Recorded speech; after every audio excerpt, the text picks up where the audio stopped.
President Joko Widodo inched closer to announcing his long-awaited cabinet on Thursday, telling his critics that he was only being careful to vet all candidates before making his announcement.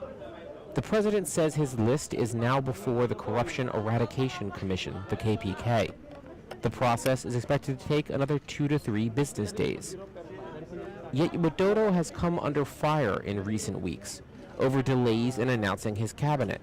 Critics accused Widodo of running his administration on autopilot, an allegation that carries significant weight after years of inaction by former President Susilo Bambang Yudhoyono. Widodo says he's only trying to avoid the type of graft scandals that routinely derail efforts by the central government. He asked Indonesians to remain patient for a few more days. Bisa sehari, bisa 2 hari, bisa 3 hari, secepat-cepatnya. Tapi kamu harus ngerti, kita ini kan menganut prinsip kehati-hatian. Ya kan? Waktu kita menyiapkan KPK kan ada, yang sudah saya sampaikan. Ada yang harus kita ulang lagi, kita menyampaikan lagi ke KPK lagi dong, mulai dari awal lagi. Sampai sekarang ini belum keluar dari KPK rekomendasi itu. A leading economist says Bank Indonesia should not squander the country's foreign reserves to defend the weakening rupiah. Indonesia's reserves are at $112 billion, which is relatively low compared to other countries. Chief economist at state lender Bank Mandiri, Destri Damayanti, says the central bank should be smarter when making use of its foreign reserves, especially when the rupiah is fluctuating. Balance of payment kita gimana? Ya mungkin memang bisa surplus. Kenapa? Karena capital account kita kan selalu mengcover defisit di transaksi berjalan. Nah cuman di sini masalahnya kita harus lihat lebih detail. Capital account-nya itu apa? Kalau dia mostly adalah portfolio investment, nah ini kita harus waspada.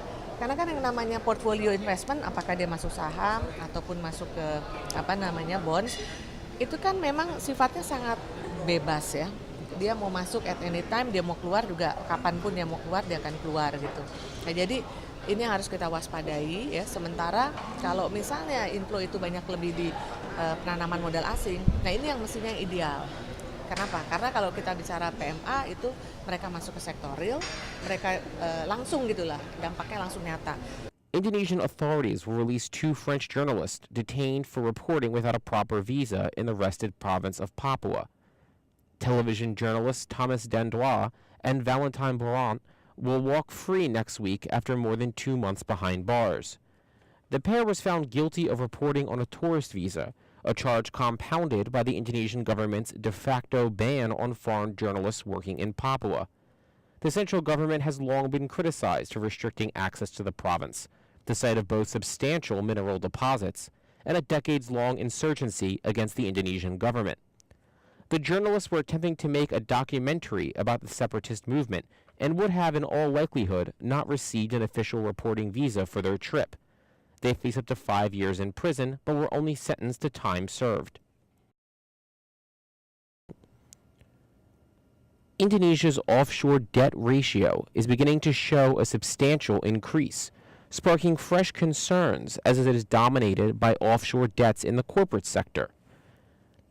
Bank Indonesia Governor Agus Martowardojo says the risks of offshore borrowing in 2014 are on the rise, especially since private sector debts are now higher than the government's. Bank Indonesia is concerned about the impact this could have on the national economy. Agus says the central bank will continue to monitor and restrict corporations' offshore borrowings. Central bank data shows that the private sector owed $156.2 billion in offshore debts, or 53.8% of total offshore borrowings,